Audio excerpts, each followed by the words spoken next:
Hello friends, welcome to Nidhi Shri academy. मैं हूं Rahul Sharma. Friends, आज मैं आपके साथ एक और इंटरनेशनल ऑर्गेनाइजेशन आसियान को डिस्कस करने जा रहा हूं। फ्रेंड्स, ये काफ़ी इंपॉर्टेंट ऑर्गेनाइजेशन है और ये काफ़ी इंपॉर्टेंट एक ट्रेडिंग ब्लॉक है। ठीक है। और स्पेशली इसके ऊपर क्यों फोकस होना चाहिए हमारा, क्योंकि ये हमारे नेबरहुड की 10 कंट्रीज़ का एक ट्रेडिंग ब्लॉक है। ठीक है। 10 कंट्रीज़ का एक ट्रेडिंग ब्लॉक है, that is association of South East Asian Nations. ठीक है फ्रेंड्स, तो ये काफ़ी इंपॉर्टेंट टॉपिक है, इस पर ज़रूर फोकस कीजिएगा। ठीक है। और हमारे चैनल को सब्सक्राइब, लाइक और शेयर कीजिए।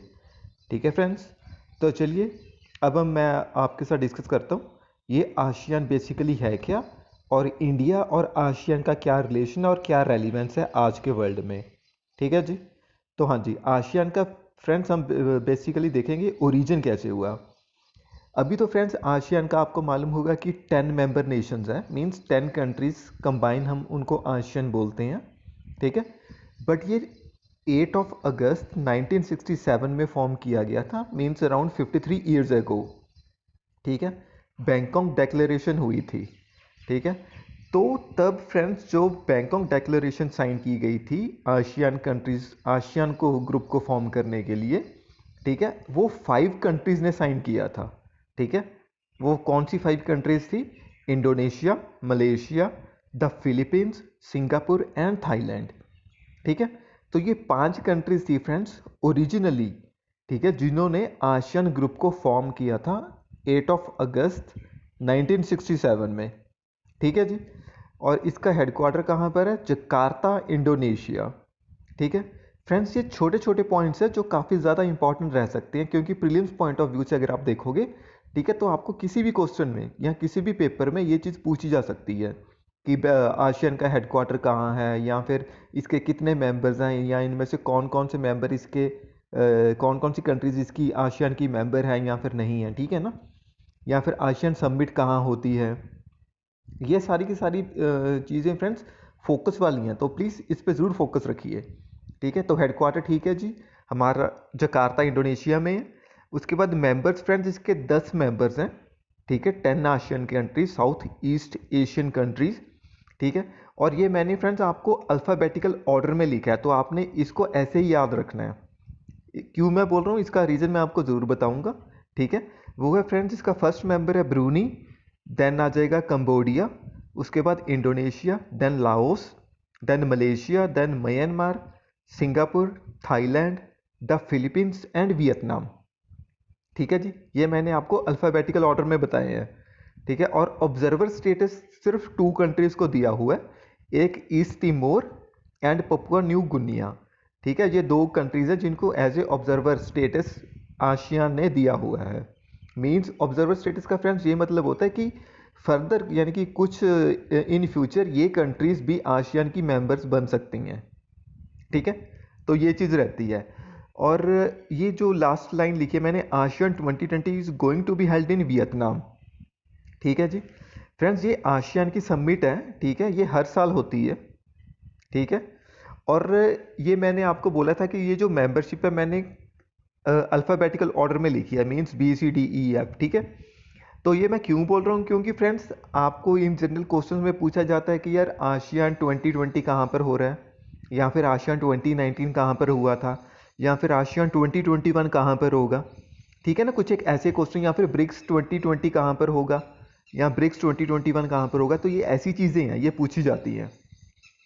फ्रेंड्स, ये एक ट्रिक है, हो सकता है आप में से कईयों को मालूम हो, या फिर आप में से कुछ एक ने ऑब्जर्व की हो ये चीज़, कि ये जो अभी आसियान की मैं बात कर रहा हूँ, ठीक है, ये जो इसकी सबमिट होती है, मैंने बोला कि हर साल होती है। ठीक है। तो आप कैसे बोलोगे कि यार ये चलो 2020 का तो मैंने बता दिया कि ये वियतनाम में होगी। ठीक है। 2021 हम कैसे गैस कर सकते हैं अगर हमें नहीं मालूम, या फिर 2019 हम कैसे गैस कर सकते हैं वो कहाँ पर हुई होगी अगर हमें नहीं पता। ठीक है। तो फ्रेंड्स, ये जो अल्फ़ाबेटिकल ऑर्डर्स दिया हुआ है, मीन्स अभी वियतनाम अगर आप देखोगे तो ये 10th मेंबर कंट्री है। ठीक है। मेंबरशिप के हिसाब से। और ऐसे ही फ्रेंड्स अगर लगाया जाए तो अल्फ़ाबेटिकल ऑर्डर में लगाया जाए तो वी एंड में आ रहा है। ठीक है। इसके बाद फ्रेंड्स जो 2021 आशियान होगा वो फ्रेंड्स ब्रूनी में होगा, 2022 कंबोडिया में होगा, 2023 इंडोनेशिया में होगा। ठीक है फ्रेंड्स, ये अल्फ़ाबेटिकल ऑर्डर से ही चलती हैं ये जो सबमिट होती है, चाहे आप ब्रिक्स की बात कर लो, ठीक है, वो भी अल्फ़ाबेटिकल ऑर्डर के हिसाब से चलेंगी।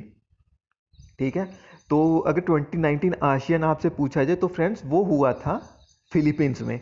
आप इसको चेक भी कर सकते हो, काउंटर चेक भी कर सकते हो। ठीक है, तो ये चीज़ है फ्रेंड्स, इसलिए अगर आप ये आशियान के मेंबर्स को याद रखोगे तो प्लीज़ अल्फ़ाबेटिकल ऑर्डर से ही याद रखिएगा। इससे आपका यानी कि जो नेक्स्ट सबमिट कहाँ पर होनी है आशियान की, वो आपको गैस कर पाओगे ईजिली। ठीक है जी, तो इसलिए मैंने ये बोला है कि आप इसको अल्फ़ाबेटिकल ऑर्डर में याद रखिएगा। ठीक है, और फ्रेंड्स अब हम इसका डिस्कस करते हैं कि ऑब्जेक्टिव्स क्या हैं आशियान के और आशियान कम्युनिटी क्या है। आशियान कम्युनिटी फ्रेंड्स मैं आपको ये बताना चाहूँगा क्योंकि ये 2020 थी। ठीक है, तो ये करंट से रिलेटेड हो सकता है, मींस आशियान कम्युनिटी क्या है या फिर आशियान विजन 2020 क्या थी। ठीक है, ये करंट में पूछा जा सकता है ऐसा, और इसका कोई ज़्यादा सिग्निफिकेंस नहीं है। ठीक है, तो पहले हम ऑब्जेक्टिव्स डिस्कस कर लें इसके। ठीक है, टू प्रमोट टूरिज़्म। ठीक है, इसका फर्स्ट ऑब्जेक्टिव ये है कि इसने टूरिज़्म को प्रमोट करना है। फ्रेंड्स अगर आप देखो ये जो 10 आशियान मेंबर कंट्रीज़ हैं साउथ ईस्ट एशिया में, ठीक है, तो ये ज़्यादा एरिया वाइज या फिर पॉपुलेशन वाइज ज़्यादा बड़ी कंट्रीज़ नहीं है। ठीक है, तो इनका, और अगर आप देखो सिंगापुर की बात करो, थाईलैंड की बात करो, मलेशिया की बात करो, फिलीपींस की बात करो, ठीक है, तो ये पर्टिकुलरली एक तरह की ये टूरिस्ट डेस्टिनेशन कंट्रीज़ हैं। ठीक है ना, तो इसीलिए इनका फर्स्ट ऑब्जेक्टिव है कि इन्होंने प्रमोट करना है टूरिज्म को, ताकि इनका जो मोस्ट ऑफ द रेवेन्यू है फ्रेंड्स वो इनको टूरिज्म से ही मिलता है। ठीक है, तो और इसका सेकंड ऑब्जेक्टिव है to ensure political and economic stability of its members. ठीक है, पॉलिटिकल एंड इकोनॉमिक स्टेबिलिटी इन्होंने अपने 10 मेंबर्स की ही पे फोकस रखना है, ताकि किसी भी तरह की इन मेंबर कंट्रीज़ में दिक्कत ना आए, ना ही पॉलिटिकली मीन्स कोई तख्ता पलट हो, ठीक है, ना ही किसी तरह की इकोनॉमिक रिसेशन आए। अगर आए तो ये 10 member countries as a group, ठीक है, उस कंट्री को, खुद की मेंबर कंट्री को सपोर्ट करें। ठीक है, और आगे to intensify intra ASEAN trade. Its intra friends, not inter. Intra means सिर्फ आशियान, ये जो 10 मेंबर कंट्रीज़ हैं इन्होंने अपने बीच में ही, ठीक है, ट्रेड को फास्टर करना है, ट्रेड को ग्रो करना है। ठीक है, ताकि जो भी इनकी निसेसिटीज़ हैं, ठीक है, वो ये खुद ही 10 मेंबर कंट्रीज़ आपस में ही सॉल्व करती रहें, किसी और पे इनको डिपेंड ना होना पड़े। उसके बाद है to accelerate social and economic development through active collaboration, mutual assistance in matters of common interest. ठीक है फ्रेंड्स, ये जो एक्सेलरेट करना कि आप सोशल एंड इकोनॉमिक डेवलपमेंट को एक्सेलरेट करोगे। ठीक है, ये इसमें फ्रेंड्स ये चीज़ हो सकती है। और जो म्यूचुअल असिस्टेंस की बात हो रही है in matters of common interest, ये फ्रेंड्स मैं आपको एग्जांपल बताता हूँ। अगर आप प्लीज़ ये मैप पर आप आशियान 10 मेंबर कंट्रीज़ को ज़रूर चेक कीजिएगा। ठीक है, क्योंकि आपका जोग्राफिकल पॉइंट ऑफ व्यू से भी ये इंपॉर्टेंट क्वेश्चन बन सकता है। ठीक है, और रही बात इसकी, हाँ मैं ये जो बोल रहा था कि यानी कि म्यूचुअल असिस्टेंस कैसे हो सकता है in matters of common interest. Friends example है, आप ब्रूनी को चेक कीजिएगा जो इसका मेंबर कंट्री है। ठीक है, यहाँ लाओस को चेक कीजिएगा, ये एरिया वाइज फ्रेंड्स काफ़ी ज़्यादा छोटी कंट्रीज़ हैं। ठीक है, और इनकी जो वर्ल्ड लेवल पर अगर हम लगाएं, यूएन में लगाएं या फिर किसी आईएमएफ में या फिर वर्ल्ड बैंक में लगाएं, ठीक है, तो इनका इंटरेस्ट वहाँ पर बिल्कुल निगलेक्ट कर दिया जाता है, क्योंकि एरिया वाइज छोटी कंट्रीज़ हैं, पॉपुलेशन वाइज छोटी कंट्रीज़ हैं। तो जो बड़ी कंट्रीज़ हैं या फिर जो रिच कंट्रीज़ या पावरफुल कंट्रीज़ हैं, वो इनको ज़्यादा, इनके इंटरेस्ट को ज़्यादा तवज्जो नहीं देती। ठीक है, इनको ज़्यादा फेवर नहीं करती। तो इसीलिए जो ये इन्होंने छोटी छोटी मेंबर कंट्रीज़ ने इकट्ठे होके एक ग्रुप बनाया है आशियान।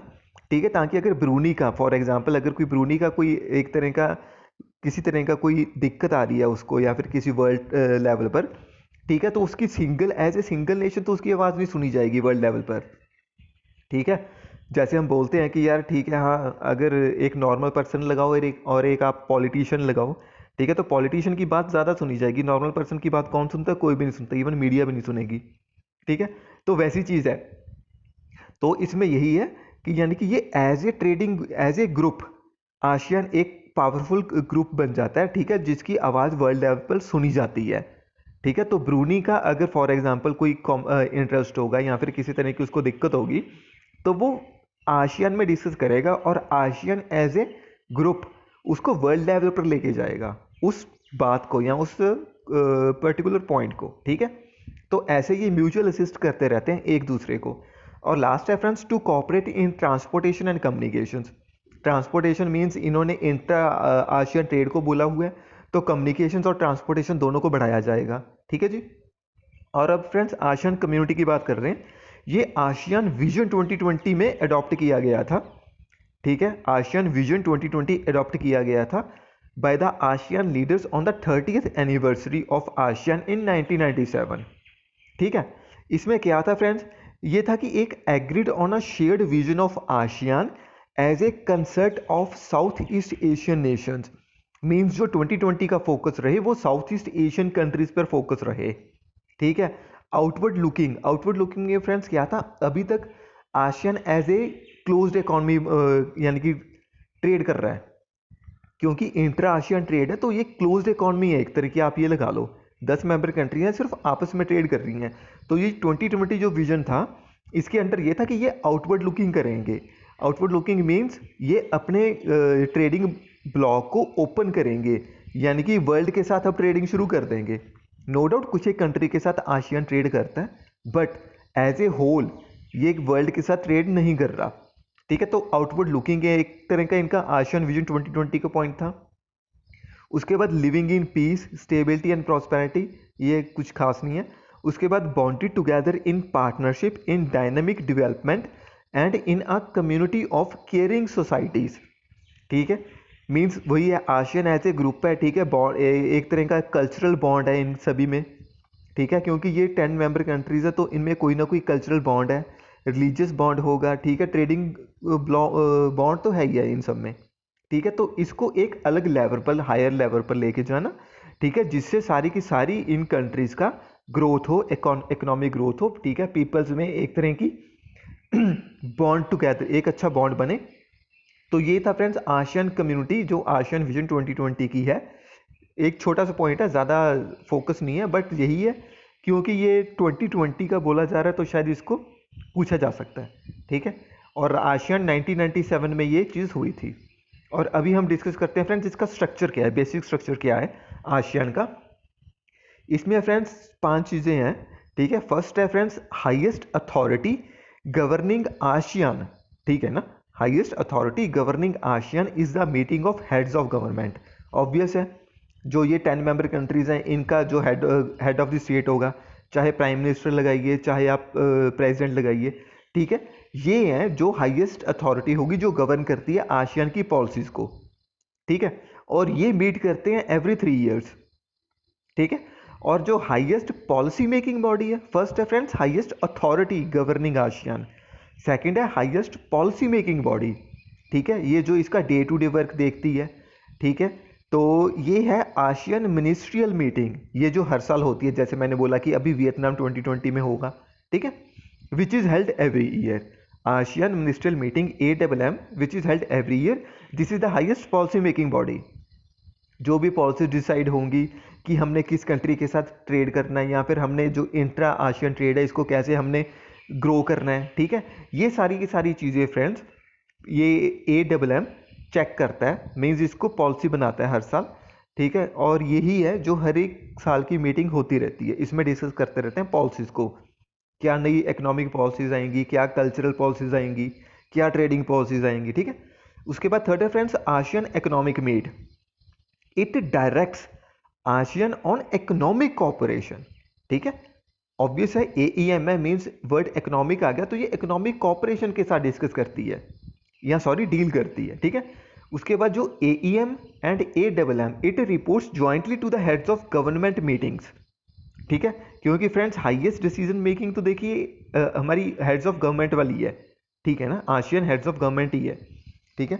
तो उसको एज ए वर्ल्ड लेवल पर तो देखिए heads of government he discuss करेंगे, ठीक है, वही डील करेंगे सारी सारी चीज़ों के साथ, ठीक है।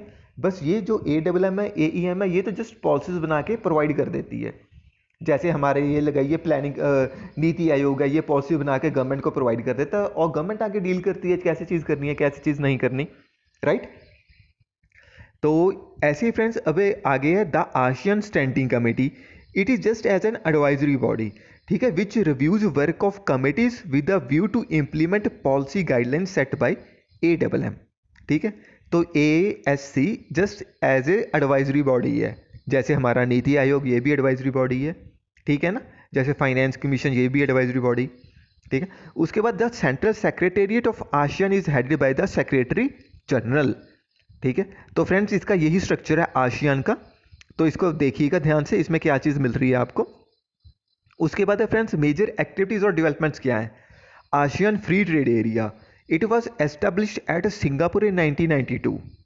फ्री ट्रेड एरिया फ्रेंड्स क्या होता है ये हम इकोनॉमिक्स में बाद में डिस्कस करेंगे, बट जस्ट मैं आपको ब्रीफ दे देता हूँ। इसमें फ्रेंड्स ये चीज़ होती है कि आशियान की ही बात कर लेते हैं कि ये जो 10 मेंबर कंट्रीज ने ग्रुप बना लिया, ठीक है, तो इनके बीच जो ट्रेडिंग होगी, जो इंट्रा आशियन ट्रेडिंग होगी, ठीक है, उन्होंने बोल दिया कि यार जो कमोडिटीज़ फॉर एग्जांपल फिलीपींस से सिंगापुर आ रही हैं या फिर सिंगापुर से मलेशिया आ रही हैं, उनके ऊपर टैक्स या फिर टैरिफ्स ऑलमोस्ट निग्लिजिबल रहेगा। ज़ीरो भी बोल सकते हो या फिर आप कुछ भी परसेंटेज हो सकती है, 1% 2%। बट ये जो फ्री ट्रेड एरिया की बात हो जाती है, ठीक है, इसमें ये चीज़ हो जाता है कि आप रेस्ट्रिक्टेड कमोडिटीज़ को, ठीक है ना, एक रेस्ट्रिक्टेड कमोडिटीज़ की लिस्ट बन जाती है, उसके अलावा आप हर एक कमोडिटी में डील कर सकते हो, ठीक है। बस आप रेस्ट्रिक्टेड कमोडिटीज़ में डील नहीं करोगे, बाकी सारी की सारी जितनी भी कमोडिटीज़ हैं उसमें आप डील कर सकते हो। ये फ्री ट्रेड एरिया होता है और टैरिफ्स इसके ऊपर नेग्लिजिबल या फिर ऑलमोस्ट ज़ीरो ही रहता है, ठीक है। तो ये आफ्टर 1992 में सेटअप किया गया था। उसके बाद ASEAN regional forum was set up in July 1993 to discuss security issues, ठीक है, रीजनल फोरम है, हाँ ऑब्वियस है, तो ये सिक्योरिटी इश्यूज भी डिस्कस करेंगे। क्यों? क्योंकि ये ज़्यादा बड़ी तो कंट्रीज है नहीं, ना ही हम बोलें ये मिलिट्री साउंड कंट्रीज हैं, ठीक है ना। तो इसीलिए इन्होंने रीजनल फोरम बनाया था आशिया ने, ताकि जो सिक्योरिटी इश्यूज हैं उनको डिस्कस किया जा सके अमंग आशियन मेंबर कंट्रीज, और उनको वर्ल्ड लेवल पर बताया जा सके कि हमें ये दिक्कत आ रही है।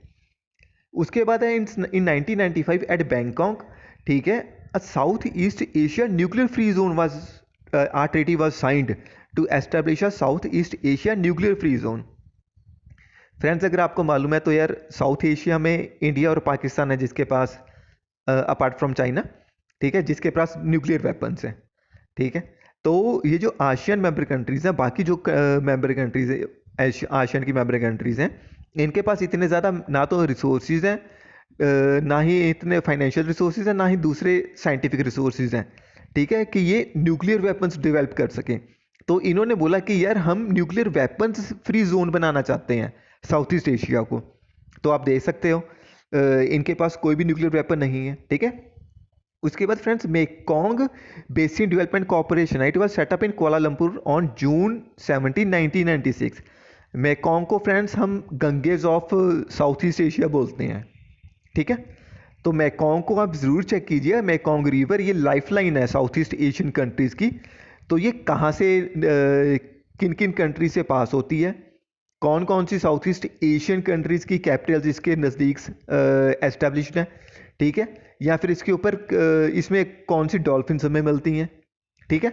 तो ऐसी चीज़ों को फ्रेंड्स आप ज़रूर सर्च कीजिएगा, क्योंकि मेकॉन्ग बेसिन मेकॉन्ग रिवर है, ये भी काफ़ी इंपॉर्टेंट रिवर है साउथ ईस्ट एशिया की, ठीक है, जस्ट एज ब्रह्मपुत्र और गंगेज, ठीक है। तो प्लीज़ इसको ज़रूर सर्च कीजिएगा और इसके बारे में पूरी चीज़ें इंफॉर्मेशन कलेक्ट ज़रूर कीजिए, as a geographical point of view आपको काफ़ी इंपॉर्टेंट रहेगा, ठीक है। उसके बाद फ्रेंड्स आपने ईस्ट एशिया समिट सुना होगा, राइट। ये 2005 से ऑनवर्ड स्टार्ट हो गया था ईस्ट एशिया समिट। ये फ्रेंड्स क्या है यार, ASEAN countries plus 8 other countries, ठीक है, इनकी एक ग्रुपिंग है, ठीक है। तो जस्ट कुछ नहीं है कि यार जो पैसिफिक कंट्रीज हैं और ईस्ट एशियन कंट्रीज हैं या साउथ ईस्ट एशियन कंट्रीज हैं, उनका एक ग्रुप बनाया गया था 2005 में। इसकी फर्स्ट मीटिंग हुई थी 2002 या 3 में, इसको प्रपोज किया गया था, ठीक है।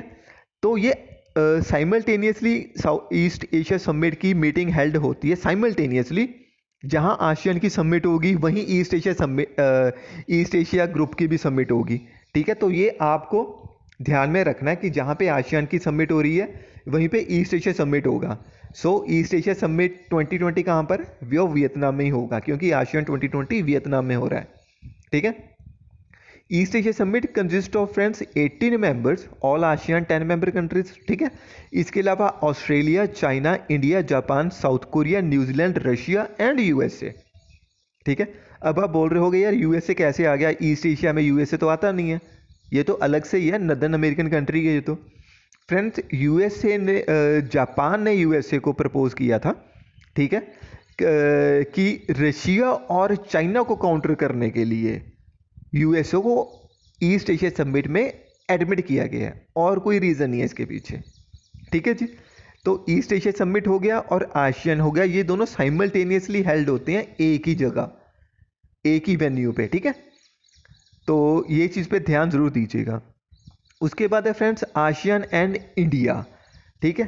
फ्रेंड्स आसियान और इंडिया ने फ्री ट्रेड एग्रीमेंट साइन किया था 2009 में, और ये जनवरी 2010 से लागू हो चुका है। इसके अंदर फ्रेंड्स वही है फ्री ट्रेड एरिया का मीन्स आप एक रेस्ट्रिक्टेड लिस्ट हो जाती है, मीन्स 20, 100 या फिर जितनी भी कमोडिटीज़ की लिस्ट होगी, ठीक है। आप बस अंडर फ्री ट्रेड एरिया आप उस लिस्ट को डील नहीं करोगे, उन कमोडिटीज़ को आप इंपोर्ट या एक्सपोर्ट नहीं करोगे, बाकी आप कमोडिटीज़ को एक्सपोर्ट इंपोर्ट कर सकते हो, ठीक है। तो ये फ्री ट्रेड एरिया ये जनवरी 2010 से चल रहा है, तो ऑलमोस्ट 10 ईयर्स हो चुके हैं।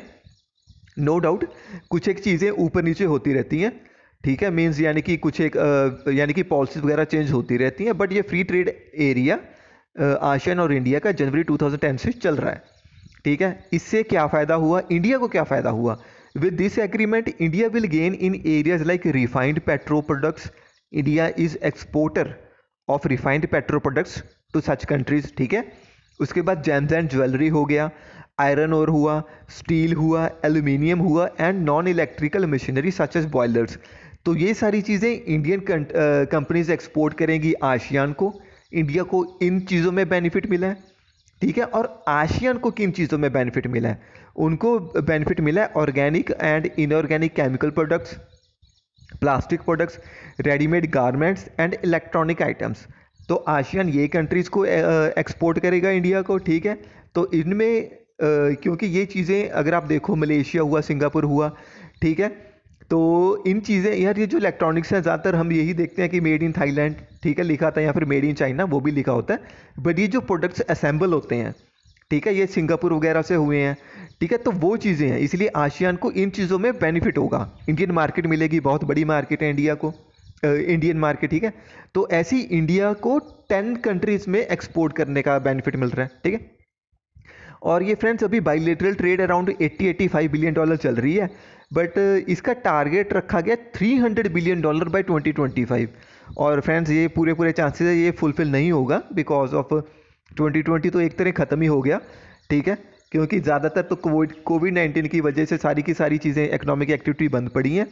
तो इस टारगेट को 300 बिलियन डॉलर के टारगेट को बाइलेटरल ट्रेड को अचीव करना 2025 बाय फ्रेंड्स ये काफ़ी ज़्यादा नामुमकिन लग रहा है अभी के लिए। तो फ्रेंड्स यही था मेरा आसियान के ऊपर एक छोटा सा लेक्चर, ठीक है। तो फ्रेंड्स काइंडली हमारे चैनल को शेयर, सब्सक्राइब और लाइक कीजिए। अगर आपको कोई चीज़ का डाउट हो तो फ्रेंड्स ज़रूर उसको कमेंट बॉक्स में लिखिए, हम उसको ज़रूर सॉल्व करेंगे, ठीक है। ठीक है friends, thanks for watching Nidhishri academy, take care, have a good day.